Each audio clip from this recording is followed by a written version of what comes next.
শিশুওয়ালা? ইরফান মায়রার হাত ঝাড়া দিয়ে সরিয়ে দাঁতের দাঁত চেপে বলে, আর একবার আমাকে টাচ করলে হাত ভেঙে ফেলবো একদম। যাও মেডিসিন নিয়ে ঘুমাও। কথাটা বলে ইরফান আবারও আগের ভঙ্গিতে চোখ বসল। মায়রার চোখ জোড়া ছলছল করে ওঠে। সে বুঝেছে তার ঔষধ খাওয়ার জন্য ইরফান খুব রেগে গিয়েছে, কিন্তু ইরফান যে তাকে কথা দিয়ে আসতো না সে বেলায় কিছু না। মায়রা ফোপানো কণ্ঠে বলে, আমি আপনার জন্য রাত্রে গিয়ে হাত পুড়িয়ে ফেলেছি। আপনার জন্য সেজেছি কত কষ্ট করে, এরপর আপনি আর আসেননি। তো আমি কি করব? তাই ঔষধ খেয়ে ঘুমিয়ে গিয়েছিলাম। আপনি আমার উপর রাগ করেছেন কেন? ইরফান মায়রার কথা শুনে দ্রুত উঠে বসল। এগিয়ে এসে মায়রার হাত ধরে নরম সুরে বলে, কোথায় পড়ে গিয়েছে বার্ড ফ্লাওয়ার? মায়রা কান্না মাখা চোখে ইরফানের দিকে তাকায়। হাত এগিয়ে দেয় ইরফানের দিকে। ইরফান দেখল মায়রার ডান হাতের এক জায়গায় কেমন লাল হয়ে আছে। ইরফান অসহায় চোখে তাকালো। বেড থেকে নেমে ড্রয়ার থেকে মলম এনে মায়রার হাতে মলম লাগিয়ে দেয়। এরপর মায়রার দিকে তাকালে দেখলো মায়রা তার দিকেই চেয়ে আছে। চোখে মুখে পানির ছিটে ফোটা, ঠোঁট জোড়া ফুলে আছে। ইরফান দু হাতে মায়রার চোখ মুখ মুছে দেয়, মায়রাকে টেনে তার কোলে বসিয়ে নেয়। মুখ এগিয়ে নিলে মায়রা দু হাতে তার ঠোঁট জোড়া চেপে ধরে মিনমিন করে বলে। ইরফান মায়রার হাত সরিয়ে দিয়ে মৃদু স্বরে বলে, করবো। কথাটা বলে মায়রার ঠোঁট জোড়া আঁকড়ে ধরে। মায়রা শান্ত হয়ে থাকে ইরফানের বুকে। সকাল সকাল ঘুম থেকে উঠে ইরফান রেডি হয়ে নেয়। টি টেবিলের ওপর একটি প্লেটে কিছু ঢাকা দেখে রাতে মায়রার বলা কথা মনে পড়ল। রান্না করতে গিয়ে হাত পুড়িয়ে ফেলেছে। ইরফান এগিয়ে গিয়ে উপরের প্লেট সরিয়ে দেখল কিমচি ফ্রাইড রাইস। ঘাড় বাঁকিয়ে মায়রার দিকে তাকালো। মায়রা এক কোনায় গুটিসুটি হয়ে ঘুমিয়ে আছে। ইরফান ডিভানের ওপর বসে দু হাতে শার্টের হাতা গুটিয়ে প্লেটে থাকা চামচ দিয়ে ফ্রাইড রাইস মুখে দিল। দুবার মুখ নাড়িয়ে চোখ বড় বড় হয়ে যায়, মনে হচ্ছে মরিচ ছাড়া কিছুই দেয়নি। তখনই মায়রা ঘুম থেকে উঠে পড়ে। ঘাড় বাঁকিয়ে ইরফানের হাতে তার রাখা প্লেট দেখে মায়রার মুখে হাসি ফুটে ওঠে। ইরফান ঝাল সহ্য করতে না পেরে হাতের প্লেট রাখতে গিয়েও মায়রাকে তার দিকে চেয়ে থাকতে দেখে থেমে যায়। ইরফান ঢোক গেল মায়রা রান্না করতে গিয়ে হাত পুড়িয়ে ফেলেছে। প্রথমবার হয়তো এই কোরিয়ান আইটেম রান্না করেছে। ইরফান দাঁতে দাঁতে চেপে ঝাল অঝম করে নিল। খাওয়া থামালো না, বরং দ্রুত হাতে খাবার মুখে তুলে না চিবিয়েই কোনো রকমে গিলছে। মায়রা শোয়া থেকে উঠে বসে বিচলিত কণ্ঠে বলে, আস্তে খান, গলায় বেঁধে যাবে তো। ইরফান শুনল না। কোনো রকমে প্লেটের সবটুকু খেয়ে আশেপাশে পানি খুঁজলে পানি পায় না। তার দু কান দিয়ে যেন ধোয়া বের হচ্ছে। ডিভানের ওপর থেকে ব্লেজার নিয়ে গায়ে জড়াতে জড়াতে রুম থেকে বেরিয়ে গেল। মায়রা ভাবল ইরফানের হয়তো অফিসে লেট হয়ে যাচ্ছে, তাই তাড়াহুড়ো করে চলে যায়। মায়রা বেড থেকে নেমে ওয়াশরুমে যায়। ইরফান বড় বড় পা ফেলে নিচে নেমে ডাইনিংয়ে তার মাকে দেখে বহু কষ্টে বলে, আম্মু ঝাল কমানো কিছু দাও। রুমা নেওয়াজ ছেলেকে দেখে অবাক হয়। ইরফানের চোখ দুটো অনেক লাল হয়ে আছে। ইরফান তার মাকে চুপচাপ দাঁড়িয়ে থাকতে দেখে বলে, আম্মু প্লিজ ফাস্ট কিছু দাও। রুমা নেওয়াজ ফ্রিজের দিকে যেতে যেতে বলে, ঝাল খেতে পারো না, খেয়েছো কেন? আর খেলেই বা কি? ইরফান কিছু বলল না। রুমা নেওয়াজ ফ্রিজ থেকে ঠান্ডা পানির বোতল এনে ইরফানের দিকে বাড়িয়ে দিলে ইরফান তার মায়ের হাত থেকে বোতল নিয়ে ঢকঢক করে পানি খেতে থাকে।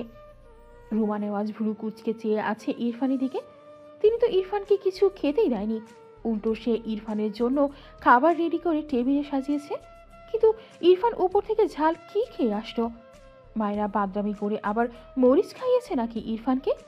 ব্যাপারটা ভেবে বিরক্ত হলো।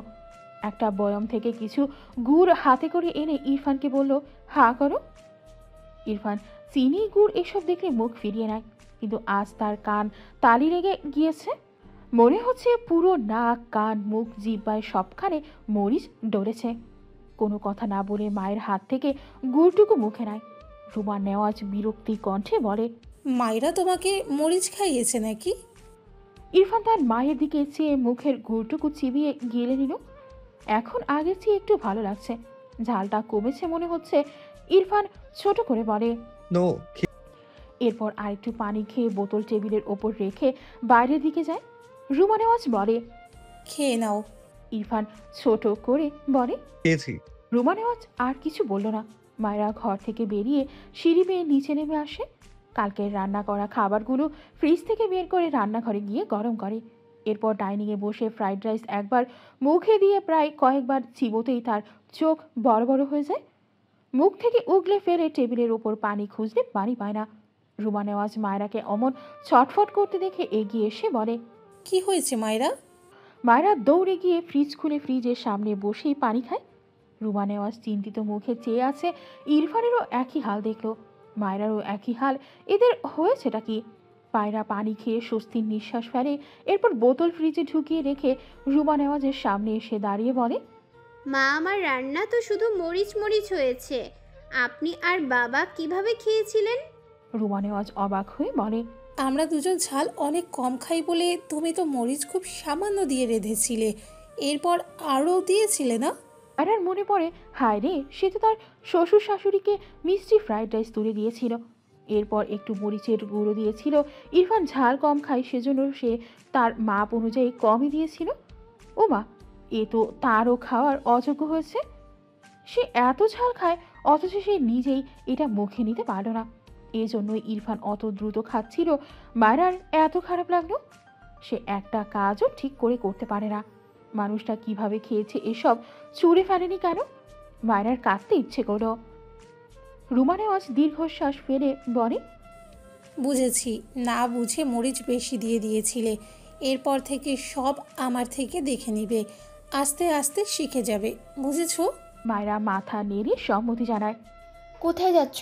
শুদ্ধ নিজেকে পরিপাটি করে ফারার দিকে এগিয়ে এসে বলে। নাচিম আসছে। ফারা অবাক হয়ে বলে, আজকেই আসছে? তার মাও আসবে নাকি নাছিম ভাইয়া একাই? শুদ্ধ হেসে বলে, মাকে নিয়ে, সাথে আমার জন্য একটা বিদেশি বউও নিয়ে আসছে। কি যে কিউট হবে পাখি। তোমার সাথী হবে, তুমি ওকে সখী বলে ডাকবে, কেমন? তুমি যেহেতু বড় বউ, তাই তোমার কাছে থাকবো 4 দিন, আর তার কাছে থাকবো 3 দিন। হবে না পাখি? ফারার চোখ জোড়া ভিজে ওঠে। মজা করতে করতে সেই বউয়ের সাথে থাকবে সেটাও বলছে। ফারা কিছু বলল না, সবসময় রেগে যায়, আজ আর ভালো লাগলো না। শুদ্ধ সামনে থেকে সরে গিয়ে বেডের কোণায় উল্টো হয়ে শুয়ে পড়ল। শুদ্ধ চোখ ছোট ছোট করে তাকালো। কি হলো তার বউটার? রাগলো না কেন? তার বউ তো এত ঠান্ডা নয়।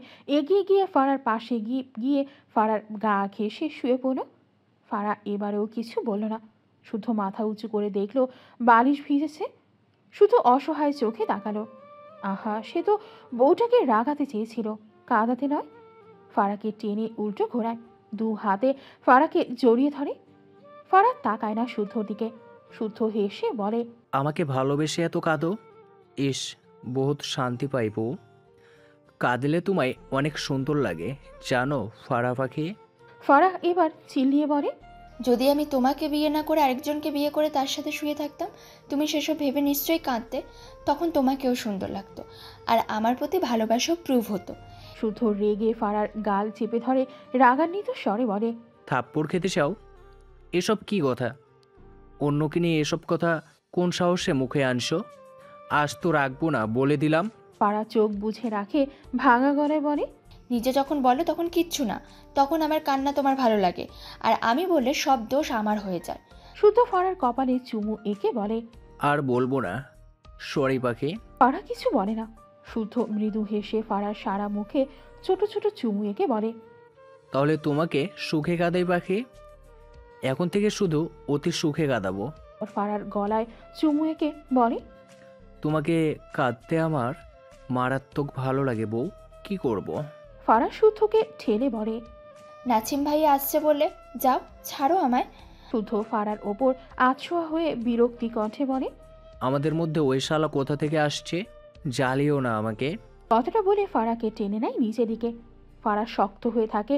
শুদ্ধ 2 হাতে শক্ত করে ফারাকে জড়িয়ে ধরে বলে, এই দেখ, প্রমিস করছি পাখি, আর এসব টপিক নিয়ে কাঁদাবো না, একটু স্বাভাবিক হও। কথাটা বলে ফারার ঠোঁট জোড়া আঁকড়ে ধরে। কিছু সময় পেরোলে ফারা নিজেও শুদ্ধকে জড়িয়ে ধরে। শুদ্ধ মৃদু হাসল। ফারা ঠোঁট জোড়া ছেড়ে শার্টের বোতাম খুলতে খুলতে ফারার কানের কাছে মুখ নিয়ে ফিসফিসিয়ে ডাকে, আমার ফারা পাখি, ভালোবাসি খুব। ঘড়িতে সময় রাত 8টা। দীর্ঘ 1 বছর পর নাসিম বাংলাদেশের মাটিতে পা রাখে। পাশে তার মা। নাসিম তার অফিসের লোককে কল করে গাড়ি এনে রাখতে বলেছে। ভদ্রলোক নাসিমের কথা অনুযায়ী এয়ারপোর্টে গাড়ি এনে রেখেছে। নাসিম তার মাকে গাড়িতে বসিয়ে লাগেজ গাড়ির ডিকিতে রাখে। এরপর তার মাকে বলে একটু সাইডে গিয়ে ফোন বের করে শুদ্ধকে কল করতে নিলেই শুদ্ধ নাসিমকে ডাকে। নাসিম মাথা তুলে তাকায়। শুদ্ধ আর ফাইজকে দেখে মুখে হাসি ফুটে ওঠে। নাসিম এগিয়ে যায়। শুদ্ধ আর ফাইজ এগিয়ে এসে দুজনে একসাথে নাসিমকে জড়িয়ে ধরে। নাসিম মৃদু হাসল। একটু পরে দুজনেই নাসিমকে ছেড়ে শুদ্ধ ফাইজ জিজ্ঞেস করে আসতে কোনো প্রবলেম হয়েছে কিনা। এরপর শুদ্ধ অসহায় মুখ করে বলে, আমার বিদেশি বউ আসেনি। ফাইজ পকেট থেকে ফোন বের করে ফারার নাম্বারে বের করে বলে। বাংলাদেশি বউকে আগে খবরটা দিই। শুদ্ধ ফাইজের হাত থেকে ফোন কেড়ে নিয়ে বলে, এই ভিলেন, আমি ভালো হয়ে গিয়েছি। তুই আমার বউয়ের কানে বিষ ঢালছিস কেন বেয়াদব? নাসিম হেসে বলে। তুই জীবনেও শুধরাবি না। শুদ্ধ দাঁত কেলিয়ে বলে, আরে না, এবার সত্যি ভালো হয়ে গিয়েছি। আমার পাখিটাকে আর এসব বলবো না।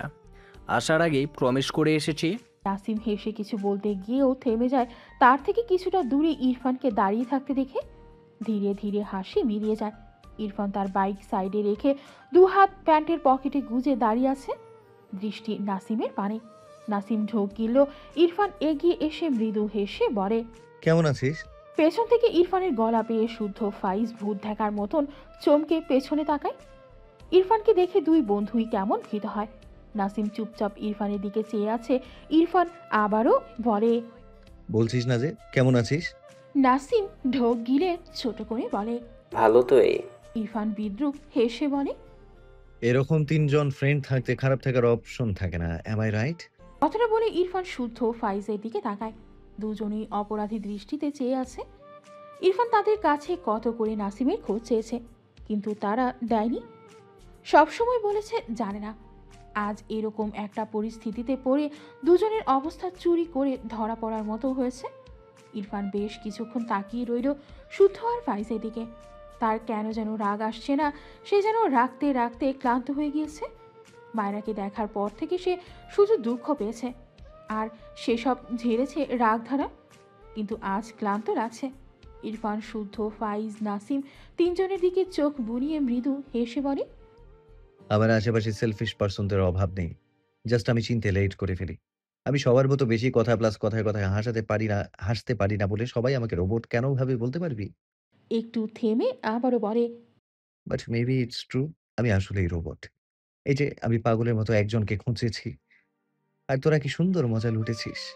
ব্যাপারটা জানার পর আমার একটু ডিফারেন্ট রিয়াকশন দেওয়া উচিত ছিল, বাট আসছে না কেন যেন।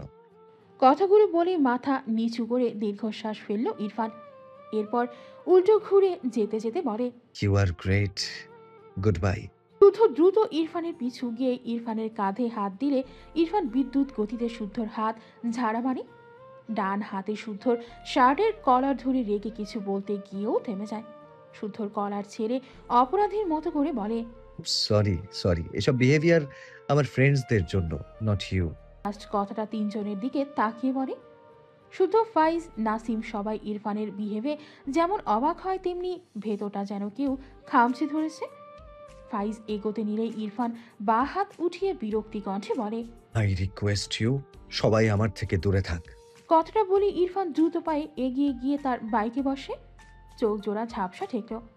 লম্বা লম্বা শ্বাস টেনে নিজেকে স্বাভাবিক করে নিয়ে বাইকে স্টার্ট দেয়। নাসিম দুর্বল কণ্ঠে একবার ডাকলো ইরফানকে। আওয়াজ বের হয় না ছেলেটার। শুদ্ধকে ঠেলে বলে, তুই বাইক এনেছিস না? যা, ও অ্যাক্সিডেন্ট করবে। দ্রুত পায়ে তার বাইকে বসে বাইকে স্টার্ট দেয়। ইরফান বাইকের স্পিড আরও বাড়ায়। কিছুক্ষণ পর নির্জীব গলায় গেয়ে ওঠে। ইরফান বাড়ি ফিরে দুর্বল পায়ে সিঁড়ি বেয়ে ওপরে উঠে আসে। ঘরে এসে চারপাশে চোখ বুলিয়ে মায়রাকে না দেখে ভ্রু কুচকালো। পেন্টিং রুমের দরজা খোলা দেখে ইরফান এগিয়ে গিয়ে দেখলো মায়রা চেয়ারে বসে আছে। পিঠ ফিরিয়ে রাখা মায়রার দিকে চেয়ে রইল। মায়রা হয়তো কিছু আঁকছে। মেয়েটার আঁকার প্রতি বেশ ভালোই ঝোঁক আছে। তার মনে পড়ল মায়রার এত জটিল রোগ তার থেকে লুকিয়ে ফেলার কথা। গতকাল ঘুমের ওষুধ খেয়ে তার সাথে আবারও ডিস্টেন্স ক্রিয়েট করতে চাওয়া, সাথে তার তিনজন ফ্রেন্ড তাকে নামে ফ্রেন্ড বানিয়ে রাখা। সব মিলিয়ে ইরফানের নিজেকেই নিজের কাছে ভীষণ ভ্যালুলেস লাগলো। চাপা শ্বাস ফেলে পিছিয়ে সে ওয়াশরুমে গিয়ে শাওয়ার নেয়। এরপর উদাম শরীরেই ডিভানের ওপর গিয়ে চুপচাপ বসে। মাথা পেছন দিকে ঠেকিয়ে দু হাত আড়াআড়িভাবে গুজে রাখে। অন্যদিনের মতো ইরফান আজ মায়রার কাছে এগিয়ে গেল না। একা থাকতে ইচ্ছে করলো। সকলের প্রতি পাহাড় সমান অভিমান, আকাশ সমান অভিযোগ, আর নিজের প্রতি ব্রিটিশটা নিয়ে বসে থাকলো ঘরের এক কোণায়। সে কতটা খারাপ হলে বা কতটা ভ্যালুলেস হলে তার কাছের প্রতিটি মানুষ বারবার তাকে এভাবে দূরে ঠেলে দেয়। মায়রা ইরফানদের এই বাড়ি আঁকার চেষ্টা করছিল।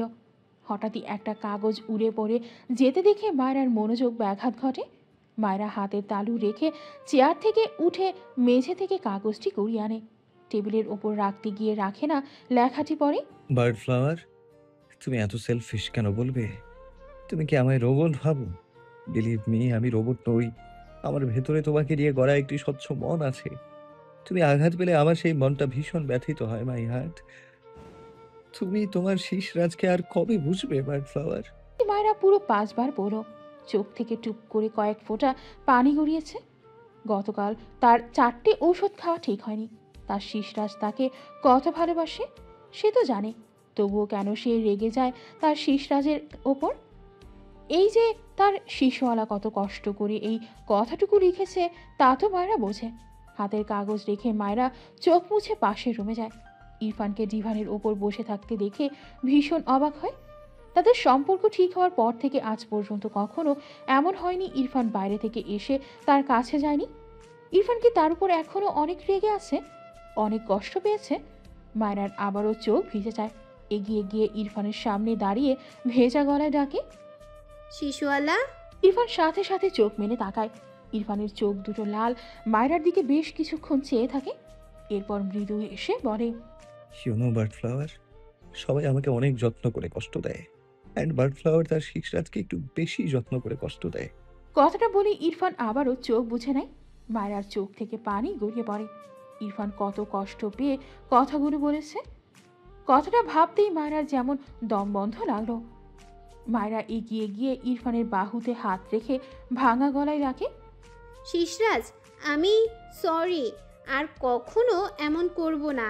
ইরফান চোখ বুঝে রেখেই আলতো হাতে মায়রার হাত সরিয়ে দিয়ে বলে, আমাকে ডিস্টার্ব করো না লিটল গার্ল। মায়রার আরও কান্না পায়। ইরফানকে এভাবে কখনো দেখেনি সে। মায়রা ইরফানের কথা অগ্রাহ্য করে ইরফানের কোলের ওপর উঠে বসে। ইরফান কিছু বলল না। সে তার 2 হাত আড়াআড়িভাবে বুকে গুজে রেখে চোখ বুঝে আছে। মায়রা ইরফানের 2 গালে তার 2 হাত রেখে ভাঙা গলায় বলে, শিশুওয়ালা, আমি সরি, আমি আর ওরকম করব না, সত্যি বলছি। ইরফানের কোনো সাড়া না পেয়ে মায়রার চোখ থেকে আবারও পানি গড়ায়। মায়রা ইরফানের বুকে মাথা রেখে 2 হাতে ইরফানের পিঠ আঁকড়ে ধরে। মেয়েটা ফোপায়, এর চেয়ে তো রেগে যাওয়া ইরফানই ভালো। মুখ বাঁকিয়ে ইরফানের বুকে নাক ঘষে বলে, শিশরাজ, আমার সাথে ঠিক করে কথা বলুন, এমন করছেন কেন? আমি আপনার সব কথা শুনবো। ইরফান তবুও কোনো সাড়া না পেয়ে মায়রা নাক টানে। ইরফান বুকে মাথা ঠেকিয়ে কিছু একটা ভেবে বলে, রাগ করো না মনের মানুষ, মাফ করে দাও আমারে। মনের মন্দির থেকে ভালোবাসি তোমারে। আমি মাঝে তুমি বসি, আমি মাঝে তুমি বসি, টান দিলে আসব তোমার ওই চরণ তলে, গড়ায় গড়ায় কাঁদবো। একটু গিয়ে মায়রা থামলো। তার চোখের পানিতে ইরফানের বুক ভিজে গিয়েছে। মায়রা মাথা তুলে ইরফানের দিকে তাকায়। ইরফানকে একইভাবে দেখে মায়রা আবারও ফোপায়। একটু এগিয়ে গিয়ে 2 হাতে ইরফানের গলা জড়িয়ে ধরে গলায় মুখ ঠেকিয়ে বিড়বিড়িয়ে বলে, শিশুওয়ালা, আমি তোমার সব কথা শুনবো, কথা বলো আমার সাথে। মায়রার মুখে তুমি ডাক শুনে ইরফান ভীষণ অবাক হয়। সর্বশক্তি দিয়ে মায়রাকে জড়িয়ে নেয় নিজের সাথে, যেন আজ তার বার্ড ফ্লাওয়ারকে কল্পনায় নয় বরং বাস্তবেই তার বুকের ভেতর ঢুকিয়ে নেবে। ইরফান মায়রাকে নিজের থেকে ছাড়াতে চাইলে পারল না। মায়রা সাপের মতো ইরফানের গলা পেঁচিয়ে রেখেছে। ইরফান মৃদু হাসল।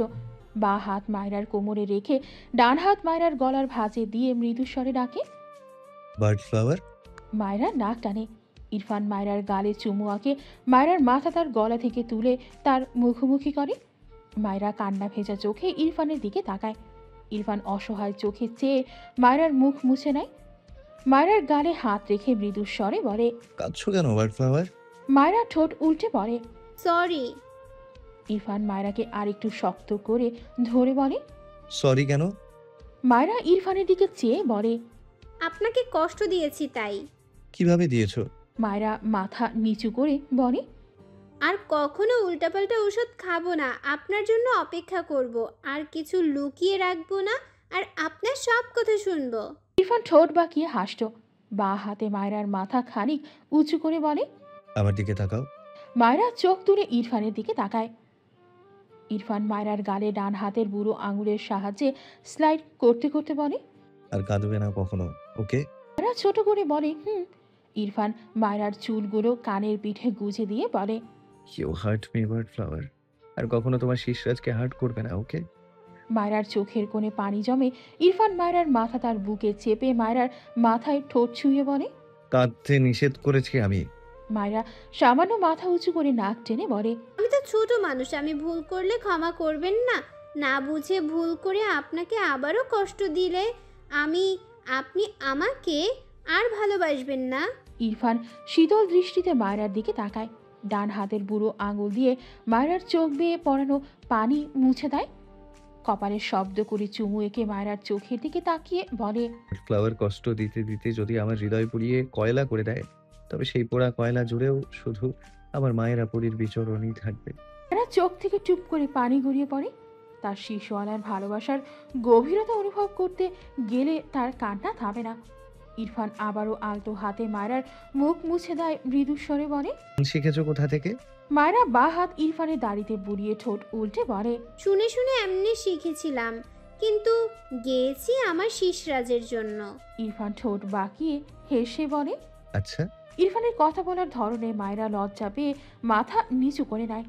ইরফানের কাঁধে মাথা রেখে ইরফান মৃদু হেসে বলে। গান শুনতে চাও নাকি শীষ? মায়রার সাথে সাথে ইরফানের কোলে সোজা হয়ে বসে ইরফানের দু গালে হাত রেখে উৎফুল্ল মনে বলে। আমি দুটোই শুনতে চাই শিশওয়ালা, আপনি শোনাবেন? আপনার গানের গলা আর শীষ দুটোই আমার খুব ভালো লাগে। ইরফান আর চোখে তার দু গালে রাখা মায়রার দু হাতের দিকে তাকায়। তার ছোট বউয়ের ছোট ছোট দুটো হাত। মায়রার তার গালে এভাবে হাত রাখা ভীষণ ভালো লাগলো ইরফানের। মায়রাকে দু হাতে শক্ত করে ধরে। মায়রার মুখ বরাবর তার মুখ নিয়ে মায়রার চোখের দিকে তাকিয়ে বলে। তোমার শিশরাজকে একটা কিস করো তো বার্ড ফ্লাওয়ার, তাহলে আমি তোমাকে ট্রিপল পারিশ্রমিক দেব। মায়রা ভীষণ লজ্জা পায়। মেয়েটি সাথে সাথে ইরফানের গাল থেকে তার দু হাত সরিয়ে নেয়। এলোমেলো দৃষ্টি ফেলে। ইরফান মায়রার অবস্থা বুঝতে পেরে ঠোঁট বাঁকিয়ে হাসল। ডান হাত মায়রার চিবুকে রেখে মায়রার মুখটা সামান্য উঁচু করে বলে। একবার তুমি বলো তো বউ। মায়রার চোখ বন্ধ করে নিল। কেন যেন ভীষণ লজ্জা লাগছে তার। ইরফান মায়রার গালে গাল ঘষে মৃদু স্বরে বলে। বউ, একবার তুমি বলো। কথাটা বলে মায়রার মুখের দিকে তাকায়। মায়রার চোখ বন্ধ। ইরফান আবারও বলে। বলো বার্ড ফ্লাওয়ার। আবার মায়রা চোখ খুলে ইরফানের দিকে তাকায়। আমতা আমতা করে বলে। তো তুমি? ইরফান সাথে সাথে বলে। বলো, আবার বলো। মায়রা মাথা নিচু করে। তুমি? ইরফান সাথে সাথে বলে। মায়রা দ্রুত তার দু হাতে ইরফানের গলা জড়িয়ে ধরে চোখ মুছে লজ্জামাখা কণ্ঠে বলে। আর না। ইরফান মায়রার কাঁধে চুমু এঁকে বলে। এখন থেকে তুমি ডাকবে, ওকে? মায়রা মিনমিন করে। পারবো না। ইরফান মৃদু স্বরে বলে। পারতে হবে। এরপর মায়রাকে সোজা করিয়ে বলে। কিস করো বউ। মায়রা আবারও ইরফানকে সাপটে ধরে মিনমিন করে বলে। এমন করছেন কেন? গান শোনান। ইরফান সূক্ষ্ম হেসে বলে। ওকে, বড় হলে সব আদায় করে নেব, এখন কাউন্ট করে রাখছি। মায়রা মাথা তুলে বলে। আমি তো বড়ই। ইরফান মায়রার পেছনে হাত দিয়ে মায়রার জামার চেইন খুলে দেয়। মায়রা মাথা নিচু করে নেয়। ইরফান মায়রাকে ডিভানের ওপর বসিয়ে দেয়। এরপর মায়রাকে নিয়ে ডিভানের ওপর আধশোয়া হয়ে মায়রার গলায় মুখ গুজে বিড়বিড়িয়ে বলে। লিটল গার্ল, বড় হয়েছে কিনা চেক করি, ওকে? মায়রার শরীর শিরশির করে। ইরফান মায়রার গলায় ছোট ছোট চুমু আঁকে। মায়রা হাঁসফাঁস করে। ঢোক গিরে হঠাৎই থেমে থেমে বলে ওঠে। ভালোবাসি শিশরাজ। ইরফানের কান সজাগ হয়। মাথা তুলে মায়রার দিকে তাকালে দুজনের চোখাচোখি হয়। মায়রা দ্রুত ডান দিকে ঘাড় ফিরিয়ে চোখ মুখ খেঁচে নেয়। ইরফান মায়রার গাল দু হাতে ধরে নিচের দিকে ফেরায়। মৃদু স্বরে বলে। আবার বলো, শুনতে পাইনি। মায়রা পিট পিট করে চোখ মেরে তাকালে দেখলো ইরফান ঠোঁট বাঁকিয়ে হাসছে। মায়রা দ্রুত তার দু হাতে ইরফানের চোখ দুটো চেপে ধরে। তার ভীষণ লজ্জা লাগছে। মায়রার কাণ্ড দেখে ইরফানের হাসি দীর্ঘ হয়। মায়রার পিঠের নিচে হাত রেখে মায়রাকে উঁচু করে সে ডিভানের ওপর চিত হয়ে শুয়ে মায়রাকে তার উপর উঠিয়ে নেয়। ডান হাতে তার চোখের ওপর থেকে মায়রার হাত সরিয়ে দেয়। এরপর দু হাতে মায়রাকে জড়িয়ে নিয়ে মায়রার কানের কাছে মুখ নিয়ে ডাকে, I don't like you, Birdflower, and I don't love you. মায়রা মুখ ফুলিয়ে তাকায় ইরফানের দিকে। তেরা লোক, দুনিয়ার সব বলবে, শুধু ভালোবাসি আর পছন্দ করি এই দুটো বলবে না। মায়রা ইরফানের বুকে দুটো কিল দিয়ে বলে, আপনার মতো তেরা লোক আমি জীবনে দেখিনি, জীবনে স্বীকার করবে না। আমি যদি আপনার মুখ থেকে লাভ আর লাইক শব্দ বের না করিয়েছি, তাহলে আমার নামও মাইরা নয়। শুধু দেখুন। ইরফান চোখ ছোট ছোট করে মায়রার দিকে চেয়ে আছে। মায়রা কথাগুলো বলে ইরফানের ওপর থেকে উঠতে নিলে ইরফান মায়রার মাথার পেছনে হাত দিয়ে মায়রাকে টেনে তার ঠোঁটজোড়া আঁকড়ে ধরে। ধীরে ধীরে মায়রার জামা টেনে নামিয়ে দেয় দু কাঁধ থেকে। মায়রাকে টেনে নেয় তার দিকে। এরপর মুখ নামিয়ে মায়রার গলার নিচে বিদ্যমান তিলটায় কামড় দিলে মায়রা মৃদু আর্তনাদ করে ওঠে। ইরফান সাথে সাথে সেখানে ঠোঁট চেপে বলে, সরি, আমার এটা খেতে ইচ্ছে করে। কিভাবে খাবো বউ? মায়রা বলার মতো কিছু খুঁজে পায় না।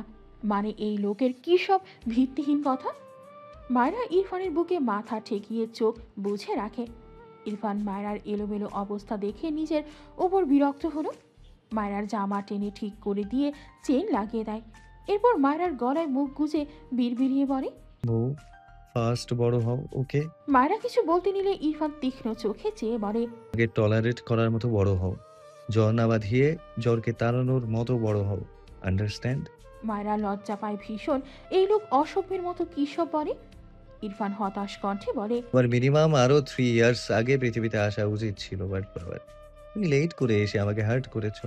তোমার পানিশমেন্ট আমি জমিয়ে রেখেছি। মায়রা বোকা চোখে ইরফানের দিকে চেয়ে আছে। আল্লাহ তাকে না পাঠালে সে কিভাবে আসবে? অদ্ভুত তো। মায়রা অবুঝদের মতো করে বলে, আপনি কি পাগল? ইরফান ভ্রু কুচকে বলে। নো। মায়রা মিটি মিটি হেসে বলে, চলুন ডক্টরের কাছে যাই। ইরফান মায়রার গালে হাত দিয়ে চিন্তিত কণ্ঠে বলে। মায়রা বাচ্চাদের মতো করে দুদিকে মাথা নাড়িয়ে বলে, আপনাকে নিয়ে যাব। আপনি পাবনার বাসিন্দা হতে যাচ্ছেন বলে আমার মনে হচ্ছে। এর আগেই আপনার ট্রিটমেন্ট করাতে হবে, বুঝেছেন? ইরফান চোখ মুখ কুচকে তাকায়। মায়রা মুখ লুকিয়ে হেসে ইরফানের বন্ধন থেকে ছাড়া পেতে চাইলে ইরফান শক্ত করে মায়রাকে চেপে ধরে চোখ পাকিয়ে বলে, স্টুপিড, আবার বাদরামি করছো? মায়রা ইনোসেন্ট ফেস বানিয়ে তাকায় ইরফানের দিকে, যেন সে ধোয়া তুলসী পাতা। ইরফানের বুকের ওপর দু হাতের কনুই ঠেকিয়ে তার দু হাতের ওপর চিবুক রেখে বলে, আমাকে গান শোনাবেন না শিশুয়ালা? ইরফানের দৃষ্টি শীতল হয়। মৃদু হাসল মায়রার কথা শুনে। মায়রা উপর শুয়ে তার দিকে ফিরে তাকায়। মায়রার চুলগুলো সামনের দিকে হেরে আছে। ইরফান দু হাতে যত্নের সহিত মায়রার চুলগুলো পেছন দিকে নিয়ে রাখল। মায়রা মুগ্ধ হয় ইরফানের এটুকু যত্নে।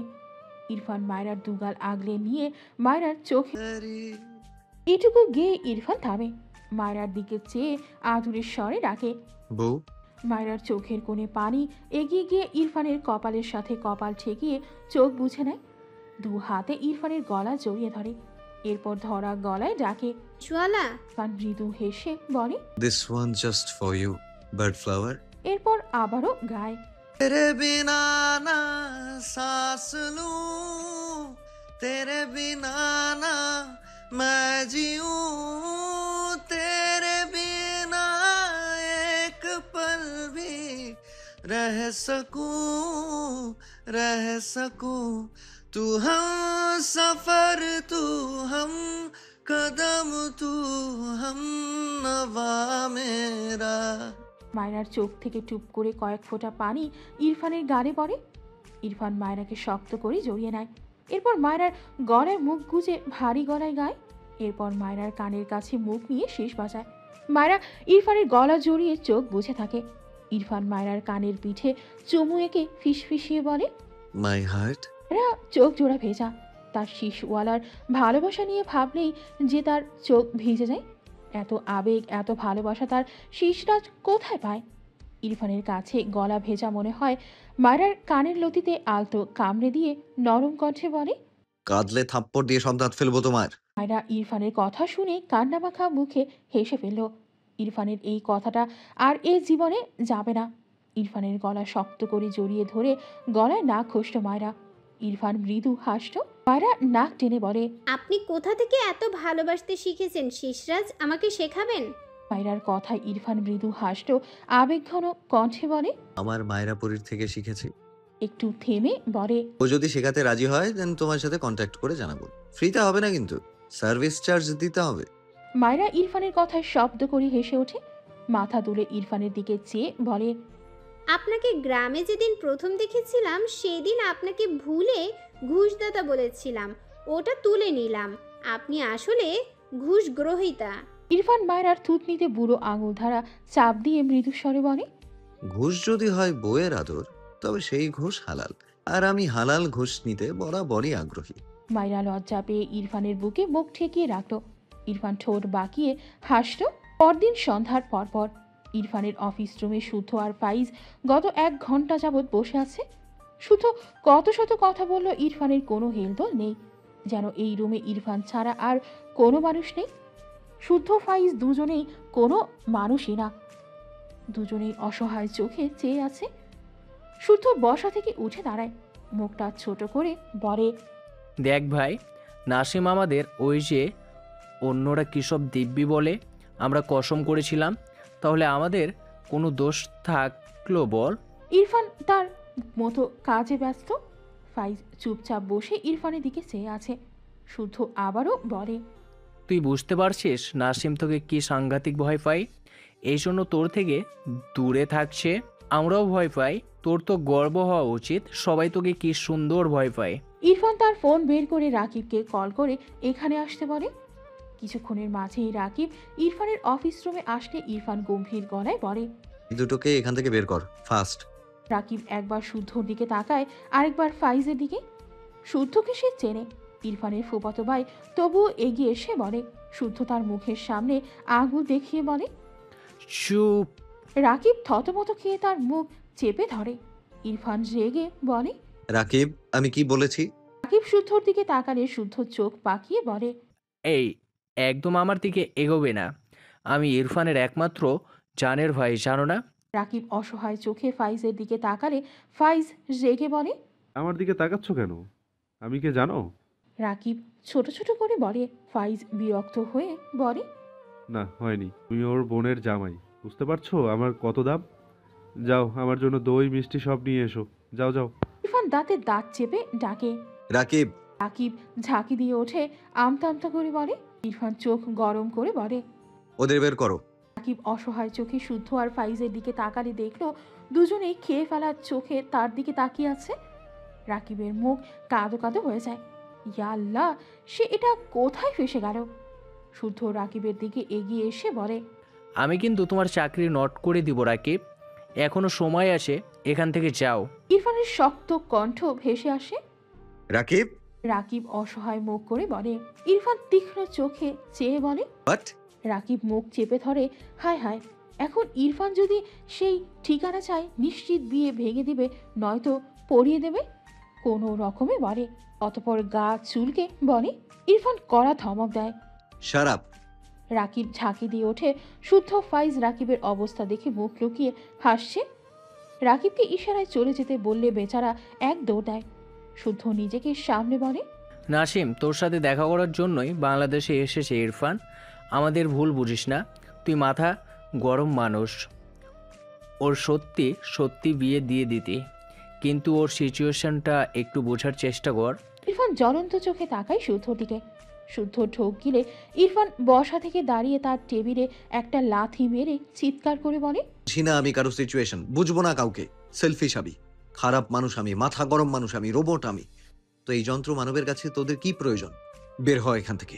কথাটা বলে হনহন করে এগিয়ে এসে শুদ্ধর কলার ধরে টেনে বের করতে নেয়। শুদ্ধ ইরফানকে গায়ের জোরে ধাক্কা দেয়, রেগে চিল্লিয়ে বলে, মাথা গরম মানুষই তো তুই, নিজে নিজেকে দেখ, কখন থেকে তেল মাখছি, হচ্ছে না তোর? একটা কথা ঠিক করে শোন, একটু বোঝ না, তোর তো সবার আগে রাগ দেখানো চাই, বালের কাছে ঠিক করতে আসছে, থাক তুই একাই থাক, তোর মতো মানুষের একা থাকাই উচিত। কথাগুলো বলে শুদ্ধ মাথা নিচু করে নিল। সে সহজে রাগে না, কিন্তু রেগে গেলে মাথা আউলিয়ে যায়। কিছুক্ষণ আগের বলা কথাগুলো ভাবতেই শুদ্ধ দ্রুত মাথা তুলে তাকায়। দেখলো ইরফান কেমন ফ্যাকাশে মুখ করে তার দিকে চেয়ে আছে। শুদ্ধ ঠকিল। এগিয়ে এসে ইরফানকে জড়িয়ে ধরে। ইরফান এক পা পিছিয়ে যায়, কিন্তু কিছু বলল না। দৃষ্টি শুদ্ধর পানে। একটু পর দৃষ্টি সরিয়ে নিয়ে দুর্বল কণ্ঠে বলে, ফাইজ ছেড়ে দে। ফাইজ ইরফানকে সাপটে ধরেই বলল, রাগ করিস না ভাই, রাগ তো সবারই আছে বল। শুদ্ধ রেগে উল্টাপাল্টা বলেছে। আমরা না বুঝে এমন করেছি। নাসিমও বুঝতে পারেনি। আমরা তোর নাসিম দুজনের ভালোর জন্যই এমন করেছি। এখন তোদের মাঝে আরো দ্বন্দ্ব লাগতো। আমরা বন্ধু না বল? আমাদের মাঝে এমন দ্বন্দ্ব ভালো লাগে? এর চেয়ে একটা ডিস্টেন্স ছিল। এখন সব ঠিক করে নে ভাই। ইরফান ফাইজকে ঠেলে সরিয়ে দেয়, মৃদু স্বরে বলে। নাসিমকে আমি জাস্ট বিয়ে দেওয়ার জন্য খুঁজতাম, রাইট? ফাইজ গলা ঝেড়ে বলে, হুম। একটু থেমে আবারও বলে, আর নাসিমকে বিয়ে দিলে ওর সাথে সাথে অপর মেয়েটার জীবনও নষ্ট হতো। তুই না ভেবে কাজ করে পরে নিজেই আফসোস করতি। ইরফান ফাইজের শেষের কথাগুলো শুনল না বোধহয়। ছোট্ট একটা উত্তর পেয়ে না চাইতেও একটু হেসে ফেলল। ফাইজ অবাক হয়ে তাকায়। ইরফান ফাইজের কাঁধে হাত রেখে বলে, একদম ঠিক ধরেছিস। ওকে আমি জাস্ট বিয়ে দেওয়ার জন্য খুঁজছিলাম। ইরফান তার ফ্রেন্ডকে না পেয়ে পাগলের মতো খুঁজছে জাস্ট বিয়ে দেওয়ার জন্য। আমরা আমাদের কাছের মানুষদের খুঁজে না পেলে কষ্ট পাই, তো ইরফান নেয়াজ তো যন্ত্র, তাই তার কষ্ট হয়নি। সে তার জেদ ফরাতে তার ফ্রেন্ডকে খুঁজে বেড়াতো। বাট আই থিঙ্ক তোদের খুব সুন্দর একটা করে মন আছে। তোদের সাথে কোনো সুন্দর মনের মানুষদের যাবে। আমার মতো রোবটের সাথে থেকে আর টাইম ওয়েস্ট না করাই বেটার। এবার তোরা যেতে পারিস। ইরফানের কথাগুলো শুনে শুদ্ধ ফাইজ বিস্ময় চোখে তাকায়। ফাইজ অসহায় কণ্ঠে বলে, বিলিভ মি, আমরা এসব ভাবিনি। তুই আমাদের ভুল ভাবছিস। ইরফান তার চেয়ারে গিয়ে বসে বিরক্তি কণ্ঠে বলে, প্লিজ এখান থেকে যা ফাইজ। তোর সাথে তো আমার তেমন দেখা হতো না। পারলে তোর পাশের ফ্রেন্ডকে আস্ক করিস। দিনে কতবার আস্ক করতাম আমি নাসিমের কথা। এসব বাদ দে। তোর ফ্রেন্ড বললো তো আমার মতো মানুষের সাথে থাকা উচিত নয়। এখন এখানে দাঁড়িয়ে থাকার মানে কি?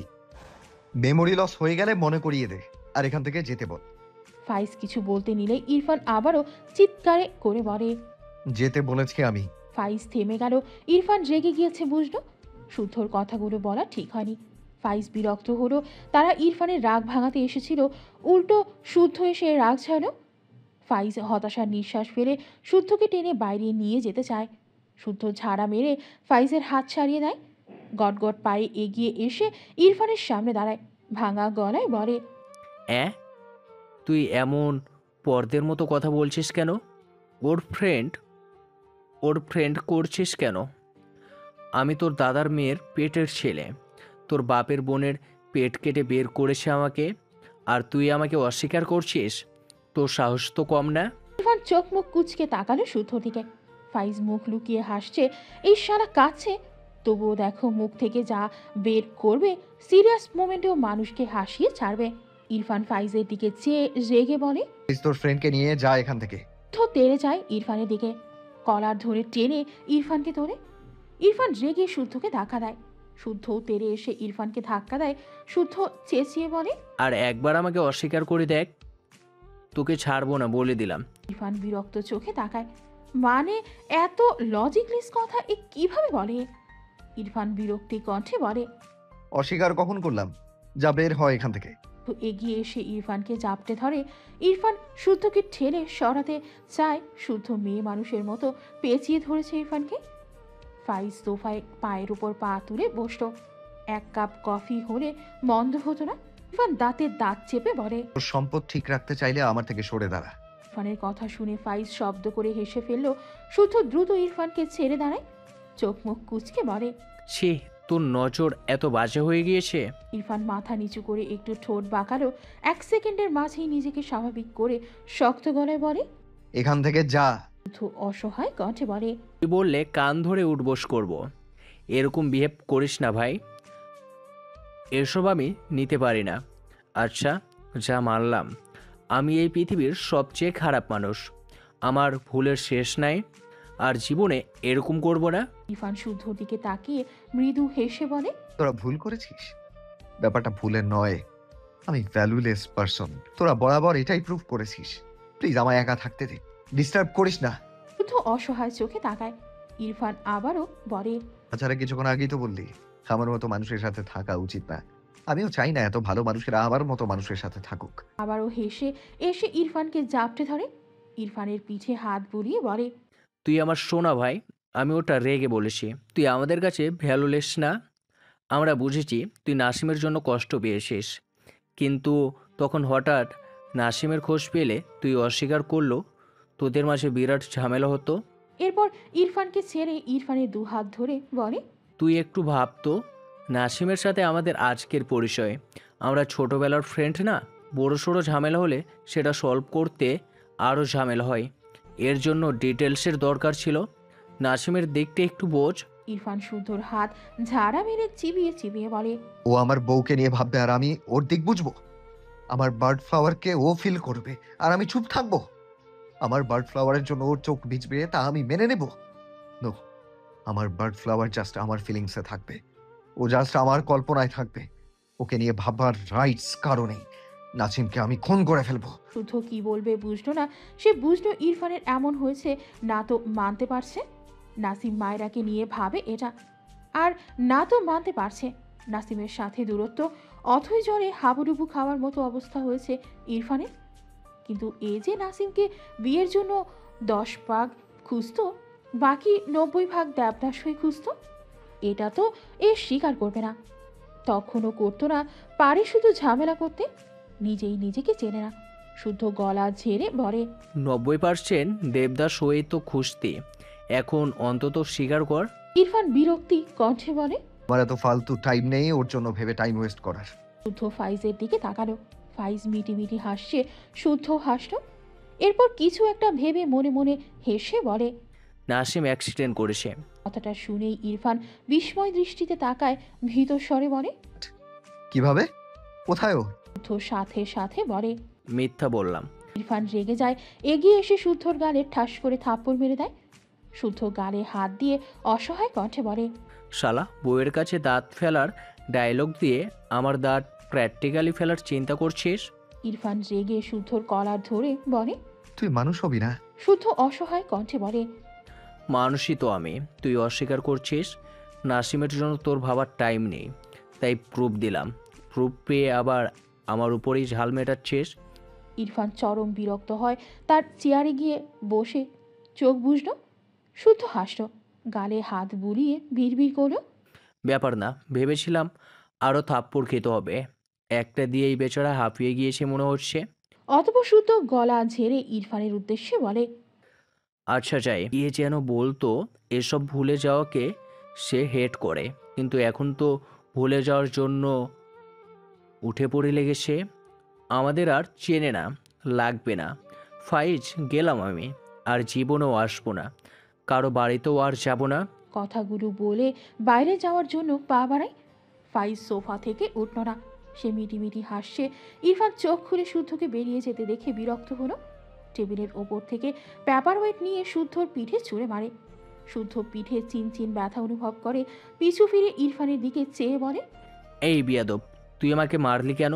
ইরফান ফোন স্ক্রল করতে করতে গম্ভীর গলায় বলে, আবার অর্ডার করেছি, না খেয়ে যাওয়া যাবে না। শুদ্ধ হাসলো, এগিয়ে এসে ইরফানের সামনে বসে বলে, আমি একটু বেশি দয়ালু, তাই তোর কথা ফেলতে পারলাম না। নাসিম তার মায়ের সাথে একটি বাড়িতে এসেছে। নাসিম আর তার মা মূলত আজ সকালে গ্রামে এসেছে। শুদ্ধ মায়রার গ্রামে তাদের বেশ কয়েকজন আত্মীয় স্বজন আছে। তাদের বাড়িতে কিছুদিন থাকবে। নাসিম আর তার মা আবারও রাশিয়া চলে যাবে, এই জন্য সবার সাথে দেখা করতে এসেছে। আপাতত নাসিম তার মায়ের সাথে যে বাড়িতে বসে আছে এই বাড়ি কার সে জানে না। তার মা শুধু বলল তার পরিচিত সাথে তাকেও টেনে এনেছে। আশেপাশে তেমন কেউ নেই। দুজন মহিলা নাসিমের মায়ের সাথে কথা বলছে। নাসিমের ফোনে কল আসায় সে তার মাকে বলে একটু সাইডে গিয়ে কল রিসিভ করে। বিজনেস রিলেটেড ছিল। কিছুক্ষণ কথা বলে কল কেটে দেয়। এরপর আবারও তার মায়ের দিকে এগোতে নিলে সামনে একটি মেয়েকে দেখে দাঁড়িয়ে যায়। নাসিম ভ্রু কুঁচকে তাকায়। মেয়েটির বয়স 14 থেকে 15 বছর ঠেকলো তার কাছে।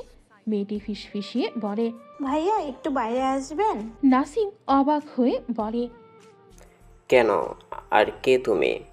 মেয়েটি আবারও বলে, ভাইয়া প্লিজ একটু আসুন, আমার আপু আপনার সাথে কথা বলবে। তোমার আপুকে? আমি এখানে কাউকে চিনি না। মেয়েটি আবারও অনুরোধের সুরে বলে, ভাইয়া প্লিজ আসুন। নাসিম যদিও বিরক্ত হলো, তবে বাইরে বেরিয়ে এলো মেয়েটির পিছু পিছু। মেয়েটি নাসিমকে বাড়ির একটু পেছন দিকে দাঁড় করিয়ে কোথায় যেন দৌড়ে গেল। রাত তখন 9টা পেরিয়েছে। হঠাৎই পেছন থেকে মেয়ে কণ্ঠে একজনের সালাম ভেসে আসে। আসসালামু আলাইকুম ভাইয়া। নাসিম পিছু ফিরে তাকায়, সালামের উত্তর নাই। অবাক হয় মেয়েটিকে দেখে। গ্রাম হওয়ায় আশেপাশে বেশ অন্ধকার, তবে কোথাও কোথাও আলোর ছিটে ফোটা আছে। সেখান থেকেই মেয়েটির মুখে আলো এসে পড়েছে। গোলগাল ফর্সা মেয়েটি। নাসিমের মনে হলো মেয়েটি অনেক কেঁদেছে। যে কেউ দেখলে বুঝবে মেয়েটি কেঁদে কেটে চোখ মুখ পুরো ফুলিয়ে ফেলেছে। নাসিম সেসব রেখে মৃদু স্বরে বলে, তুমি আমাকে ডেকেছো? তুমি বলার জন্য সরি, বাট তোমাদের আমার চেয়ে অনেক ছোট মনে হয়েছে, তাই বললাম। কি বলবে দ্রুত বলো। সামিয়া একবার নাসিমের দিকে তাকিয়েছিল, আবারও মাথা নিচু করে দুহাত তুলে অনুনয়ের সুরে বলে, ভাইয়া প্লিজ এই বিয়েটা ভেঙে দিন। নাসিম অদ্ভুতভাবে বলে। মিয়া কান্নামাখা গলায় বলে, আপনি চাইলে আমি আপনার পায়ে ধরবো, তবু আপনি এই বিয়েটা ভেঙে দিন। আমি আপনাকে বিয়ে করতে পারবো না। নাসিম হতভম্ব চোখে সামিয়ার দিকে চেয়ে আছে। সামিয়ার সব কথা তার মাথার ওপর দিয়ে গেল। তার বিয়ে কবে, কখন, আর এই মেয়েই বা কে? অবাক হয়ে বলে, বুঝলাম না, এসব ফালতু কথা বলছো কেন? কার বিয়ে? কিসের বিয়ে? সামিয়া নিজেকে সামনে বলে, আমার আর আপনার বিয়ে দিয়ে দেবে। কাজী সাহেবকে ডাকতে গিয়েছে আমার মামা। দয়া করে আপনি আপনি না করুন ভাইয়া। নাসিম এবার বোধহয় বুঝল তার মা ঠিকঠাক কেন কিছু বলছিল না তাকে। এতক্ষণ বুঝতে পারছিল না এই অপরিচিত একটা বাড়িতে তাকে টেনে আনলো কেন। রাগে চোয়াল শক্ত হয়ে যায় তার। বিড়বিড় করলো, কাজটা ঠিক করলে না মা। সামিয়া নাসিমকে চুপ দেখে অসহায় কণ্ঠে বলে, ভাইয়া কিছু বলেন না যে। নাসিম চোখ বুঝে লম্বা শ্বাস টানলো, শক্ত গলায় বলে, ডোন্ট ওয়ারি, বিয়ে হবে না। এটা বলে আর এক সেকেন্ডও এখানে দাঁড়ালো না নাসিম। সামিয়া স্বস্তির নিঃশ্বাস ফেলে। সে আজকে একটু গ্রামে তার মামাদের সাথে দেখা করতে এসেছিল, অথচ তার মামারা তাকে না জানিয়েই কিভাবে বিয়ে দেওয়ার ব্যবস্থা করছিল। সামিয়া ঠিক করলো সে কালকে সকালের আলো ফুটতেই এই গ্রাম ছেড়ে চলে যাবে, আর আসবে না এখানে। মরির মুখে একবার দূর অজানায় তাকালো। তার বিধ্বস্ত মন, যেখানে সে শুদ্ধকে নিয়ে একটি স্বপ্নের ঘর সাজিয়েছিল, তার সেই স্বপ্নের ঘর আজও অক্ষত আছে। শুধু শুদ্ধ সাহেব অন্যের হয়ে গিয়েছে, আর সামিয়ার মন কল্পনাতে আটকে গিয়েছে। দু চোখের পাতা বেয়ে অবাধ্য অশ্রু গড়ালো। সযত্নে তা মুছেও নিল মেয়েটি। মুছে নেয়ার মানুষ তো শুধু তার কল্পনায়। নাসিম তার মাকে কল করে জানিয়েছে তার কাজ আছে। এরপর তার মাকে কিছু বলার সুযোগ না দিয়েই কল কেটে দেয়। অন্যের বাড়িতে সিন ক্রিয়েট করতে চায় না বলে আর সেখানে যায়নি। নাসিম একটি খোলা জায়গায় দাঁড়িয়ে আছে। জ্যোৎস্নার রাত, মৃদু বাতাস তার গা ছুঁয়ে দেয়। চাঁদের আলো এখানে ওখানে ছড়িয়ে ছিটিয়ে পড়ছে। নাসিম মাঠের এক কোণায় বেশ বড়সড় এক গাছের সাথে ডান হাত ঠেকিয়ে মাথা নিচু করে দীর্ঘশ্বাস ফেলল। মনে পড়ল সেই দিনটার কথা, যেদিন মায়রাকে নাসিম প্রথম দেখেছিল। একটি ছোট্ট মিষ্টি মেয়ে স্কুল ড্রেস পরে কাঁধে একটি ছোট্ট ব্যাগ ঝুলিয়ে বোধহয় বাড়ি ফিরছিল। নাসিমের মনে হয়েছিল একটি আস্ত পুতুল তার সামনে দিয়ে হেঁটে যাচ্ছে। নাসিম অবাক হয়ে শুধু তাকিয়েছিল। ভালোবেসে নাম দিয়েছিল বারবি ডল। কত শত স্বপ্ন বুনেছিল সেই বারবি ডলকে নিয়ে। বিয়ে করবে বলে মনের ঘরে কত আয়োজন করেছিল, অথচ আজ সেই বিয়ের শব্দটার কতই না তিক্ততা খুঁজে পায় সে। তাকে স্বাভাবিক করতে গিয়ে আর কত কষ্ট দিবে সবাই মিলে। চোখ জোড়া ঝাপসা হয়ে আসে নাসিমের। দূর অজানায় দৃষ্টি রেখে বিড়বিড় কোনো, বারবি ডলকে নিয়ে যতটা নিখুঁতভাবে স্বপ্ন সাজিয়েছিলাম, সব স্বপ্ন ততটাই নিখুঁতভাবে অপূর্ণ রয়ে গিয়েছে। রাত তখন 11টা। ইরফান বাড়ি ফিরেছে। আসার সময় তার মাকে মায়রার কথা জিজ্ঞেস করলে তার মা জানায় মায়রা না খেয়েই ঘুমিয়েছে। ইরফান মায়রার জন্য তার মাকে খাবার দিতে বললে তিনি মায়রার জন্য একটি প্লেটে খাবার বেড়ে ইরফানের হাতে দেয়। ভদ্রমহিলা মায়রার প্রতি ছেলের যত্নে ভীষণ আপ্লুত হয়। সে মা হিসেবে চাইতো তার ছেলে মায়রাকে মেনে নিক, একটু ভালোভাবে সংসার করুক, কিন্তু তিনি যতটা চাইছেন ইরফান তার ভাবনার চেয়েও অনেক উপরে। ইরফান ঘরে এসে মায়রাকে এলোমেলোভাবে ঘুমাতে দেখল। হাতের প্লেট বেড সাইড টেবিলের ওপর রাখে এগিয়ে এসে মায়রার গলা চেক করল।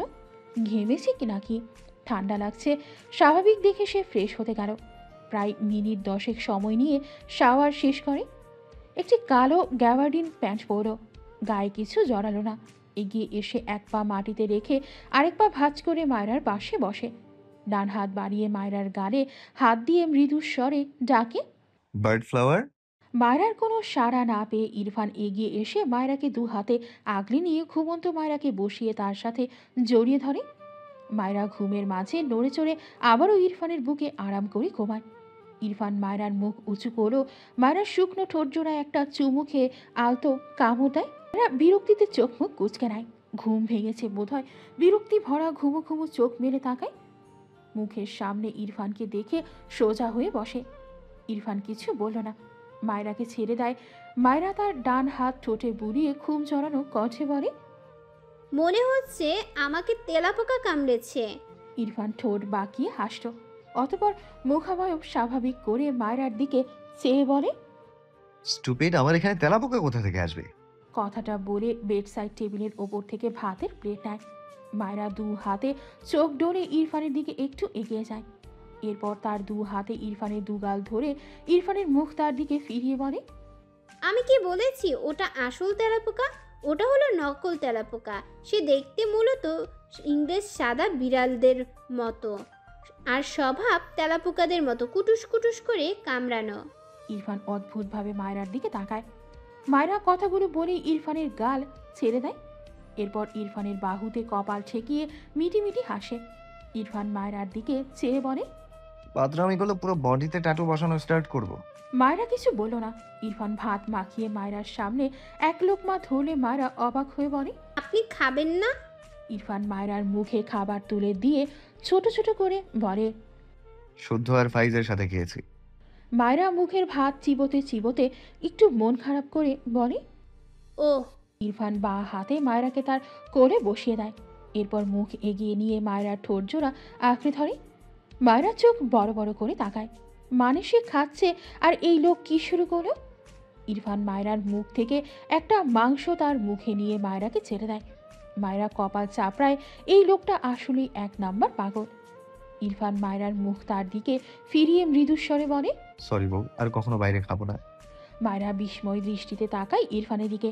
মায়রা ইরফানের জন্যই না খেয়ে ঘুমিয়েছিল, ইরফানের সাথে খাবে বলে। ইরফান খেয়ে এসেছে শুনে একটু মন খারাপ হয়েছিল। ইরফান সব বুঝে গেল। মায়রা বলার মতো কিছু পায় না। ইরফান ধীরে ধীরে মায়রাকে সবটুকু ভাত খাইয়ে দেয় নিজ হাতে। এরপর হাত ধুয়ে এসে মায়রার পাশে বসলে মায়রা এগিয়ে এসে ইরফানকে জড়িয়ে ধরে। ইরফান মৃদু হাসল, দু হাতে মায়রাকে জড়িয়ে নেয়। মায়রা ইরফানের উদাম বুকে কয়েকবার নাক ঘষে। এরপর মাথা তুলে ইরফানের দিকে চেয়ে বলে, একটা কথা বলি। ইরফান ছোট করে বলে, বলো। মায়রা কেমন করে যেন বলে, আপনি আমাকে আগে মারতেন কেন শিশরাজ? ইরফান অসহায় চোখে তাকালো। মায়রা সেই আগের ইরফানের সাথে এই ইরফানকে মেলাতে পারে না, এই জন্যই এমন প্রশ্ন করেছে। কথাটা বলে মায়রা চোখ বুঝে নেয়। ঘুম ঝরানো কণ্ঠে বিড়বিড়িয়ে বলে, আপনি এখন আমাকে মারেন না কেন শিশওয়ালা? ইরফান মায়রাকে শক্ত করে জড়িয়ে নিল নিজের সাথে। মায়রার কাঁধে চুমু এঁকে বলে, সরি বার্ড ফ্লাওয়ার, আমি রাগ কন্ট্রোল করতে পারতাম না, অ্যান্ড চঞ্চল মেয়েদের আমি টলারেট করতে পারতাম না। But you are a magical girl. Bird ফ্লাওয়ারের সংস্পর্শ আমার রাগ কমিয়ে দিয়েছে, আমার অপছন্দের মানুষকে টলারেট করতে শিখিয়েছে। তুমি আমাকে পানিশমেন্ট দিতে চাও তো বার্ড ফ্লাওয়ার? কথাগুলো বলে ইরফান মায়রার দিকে তাকালে দেখলো মায়রা ঘুমিয়ে গিয়েছে। একটু পর মনে হলো মায়রা কি যেন বিড়বিড় করছে। ইরফান কান পাতলে এলোমেলো কণ্ঠে শুনতে পায়। ইরফান মায়রার কথায় হেসে ফেলল। মায়রার ঘুমের মাঝে কথা বলার হ্যাবিটটা অনেকদিন পর দেখলো। মায়রার এই হ্যাবিটটা ইরফানের বেশ ভালো লাগে। মায়রাকে বুকে জড়িয়ে নিয়ে মৃদু স্বরে বলে, দিয়ে দিব পানিশমেন্ট। পরদিন সকাল সকাল সামিয়া তার মামার বাড়ি থেকে বেরিয়েছে। ঘড়িতে তখন 9টা বেজে 10 মিনিট। সামিয়া তার মামা মামিকে না বলেই বেরিয়ে এসেছে। অনেকটা পথ এসে তার মামিকে কল করে বলে দিয়েছে সে শহরে ফিরে যাচ্ছে। এখানে থেকে আর কোনো রিস্ক নিতে চায় না সে। বাস স্ট্যান্ডে গিয়ে টিকিট কেটে বাসে উঠে বসে সামিয়া। আর 15 মিনিট পর বাস ছাড়বে বলেছে। নাসিমকে সকাল সকাল তার মা বাড়ি থেকে বেরোতে দেখে তিনি এগিয়ে এসে বলেন, কোথায় যাচ্ছিস বাবা? নাসিম মায়ের কথায় দাঁড়িয়ে পড়ল। গত রাত থেকে তার মায়ের সাথে কথা বলেনি সে। প্রচণ্ড রেগে আছে তার মায়ের ওপর। তাকে না জানিয়ে কি করে বিয়ের ব্যাপারে এতটা এগোতে পারলো? তার মা কি জানে না তার সিচুয়েশন? আবারও মায়ের ডাকে নাসিম পিছু ফিরে তাকালো। তুই কি আমার উপর রাগ করেছিস বাবা? আমার কি ইচ্ছে করে না ছেলে বউ ঘরে আনতে? কেন এমন জেদ করিস বল তো? কোথায় যাচ্ছিস না খেয়ে দে? নাসিম শক্ত গলায় বলে, বিষ আনতে যাচ্ছি, খাবারে মিশিয়ে খাইয়ে দিও। তাহলে আর আফসোস হবে না ছেলের বউয়ের জন্য, কারণ আমি তো বেঁচেই থাকবো না। মুহূর্তেই নাসিমের মায়ের চোখ জোড়া ভরে ওঠে, ভারী গলায় ডাকে, নাজিম। নাসিম চোখ বসল, রাগ সংবরণ করে মৃদুস্বরে বলে, সরি মা। একটু থেমে আবারও বলে, এই শব্দটা আমার সামনে উচ্চারণ করে পুরনো ঘাড় তাজা করে দিও না মা, প্লিজ। কথাটা বলে হনহন করে বেরিয়ে যায় বাড়ি থেকে। নাসিমের মায়ের চোখ থেকে এক ফোঁটা পানি গড়িয়ে পড়ে। তার ছেলের জীবন কি আর গোছানো হবে না? নাসিম গ্রামের বাড়ি থেকে বেরিয়ে বাস স্ট্যান্ডে এসেছে। তার অফিসের লোককে কল করে জানিয়েছে তাকে তার মাকে যেন গ্রাম থেকে নিয়ে যায়। সে বাসে যাবে। বাসে যাওয়া আসার অভ্যাস নাসিমের আগে থেকে আছে। মাঝে মাঝে গাড়ি ছাড়া এভাবেও ভালো লাগে। বাসের সামনে দাঁড়িয়ে সেদিনের কথা মনে পড়ল, যেদিন সে মায়রার পাশের সিটে বসায় মায়রা চেঁচিয়ে উঠেছিল। এরপর সে সিট এক্সচেঞ্জ করেছিল। কথাগুলো ভেবে দীর্ঘশ্বাস ফেলল। সে মায়রার দিকে থেকে কখনো কোনো সাইন পায়নি, তবে সে সবসময় মায়রাকে নিয়ে ভাবত, সবটা সময়। কিন্তু তখন জানতো না মায়রা তারই বন্ধুর ভালোবাসার সাথে বউ। ভাবনাগুলো চেপে বাসে উঠে পড়ল। এগিয়ে গিয়ে সিট নাম্বার অনুযায়ী একটি ফাঁকা সিটে নাসিম বসে পড়ে। কেউ পাশে বসায় সামিয়া চোখ মেরে পাশে তাকিয়ে নাসিমকে দেখে অবাক হয়ে বলে, আপনি এখানে বসেছেন কেন? নাসিম বাম দিকে সামান্য ঘাড় বাঁকিয়ে বলে, এটা আমার। সামিয়াকে দেখে থেমে যায়। আরে, এটা সেই মেয়ে না যে গতরাতে তার কাছে এসে বিয়ে ভাঙতে বলেছিল? হ্যাঁ, সেই মেয়েই তো। কিছু বলল না, সোজা হয়ে পাশে গলা ঝেড়ে বলে, এটা আমার সিট। সামিয়া কিছু বলল না। জানালার দিকে আর একটু চেপে বসলো। নাসিম ব্যাপারটা বুঝতে পেরে সেও ডান দিকে একটু সরে বসলো। ডান পা খানিকটা বেরিয়ে আছে, এভাবেই থাকলো নাসিম। সামিয়া যদিও আর চোখে দেখেছে, কিন্তু কিছু বলল না। মনে মনে বেশ বিরক্ত হলো। দুনিয়ায় আর মানুষ ছিল না, এই লোককে এখানে বসতে হলো। তার চেয়েও বড় কথা, কোনো মেয়ে ছিল না। অসহ্য লাগলো সামিয়ার। কিছু বলতেও পারছে না, সইতেও পারছে না। কয়েক সেকেন্ডের মাঝে বাস ছেড়ে দেয়। সামিয়া জড়সড় হয়ে বসেছে। জানালা খুলে রাখায় মৃদু হাওয়া জানালার ফাঁক দিয়ে ভেতরে এসে সামিয়া নাসিমের গা ছুঁয়ে দেয়। বাস চলতে থাকে। সামিয়ার দৃষ্টি সারিবদ্ধভাবে দাঁড়িয়ে থাকা গাছগুলোর পানে, যা আপাত দৃষ্টিতে চলমান মনে হচ্ছে। বেশ কিছুক্ষণ সময় পেরিয়ে যায়। সামিয়া আর চোখে নাসিমের দিকে তাকালে দেখলো নাসিম সিটে মাথায় এড়িয়ে চোখ বুজে আছে। দৃষ্টি ফিরিয়ে নিয়ে আবারও দৃষ্টি বাইরে নিবদ্ধ করে।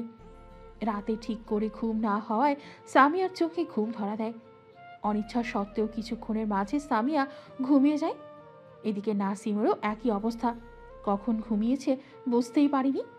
হঠাৎই বাসের ঝাঁকুনিতে নাসিম সামিয়া দুজনের মাঝা একসাথে ধাক্কা লাগে। ধাক্কাটা বেশ জোরেই লেগেছে। সামিয়া নাসিম দুজনের কাঁচা ঘুম ভেঙে যায়। ঘুম ঘুম চোখ মেলে তাকালে দুজনের চোখাচোখি হয়। ব্যাপারটা কি হয়েছে কেউই ঠিক করে বুঝতে পারছে না। যখন বুঝলো দুজনের মাথা একসাথে ঠেকিয়ে আছে, নাসিম দ্রুত সোজা হয়ে বসে। সামিয়া নিজেও সোজা হয়ে ডান হাতে মাথার ডান পাশ ডরে। অনেক ব্যথা পেয়েছে বেচারি। নাসিম আর চোখে দেখলো সামিয়া মাথা রুলছে। সে গলা ঝেড়ে বলে, সরি। সামিয়া মৃদু স্বরে বলে, আমিও সরি। নাসিম আর কিছু বলল না। সামিয়া বাম দিকে সিটে মাথা এড়িয়ে রেখে চোখ বুঝল। প্রায় ঘন্টাখানেক সময় পেরিয়ে যায়। নাসিম ঘুমায়নি, হেলান দিয়ে চোখ বুঝে রেখেছে। সামিয়া বোধহয় ঘুমিয়েছে। রাস্তার মোড়ে ঘুরতে নিয়ে সামিয়া ঘুমের ঘরে এবার নাসিমের সাথে জোরে সোরে এক ধাক্কা খায়। বেচারির ঘুম তো ভেঙেছেই, সাথে নাসিমের অদ্ভুত দৃষ্টি দেখে মেয়েটি লজ্জায় নুয়ে পড়ে। মাথা নিচু করে মিনমিন করে বলে,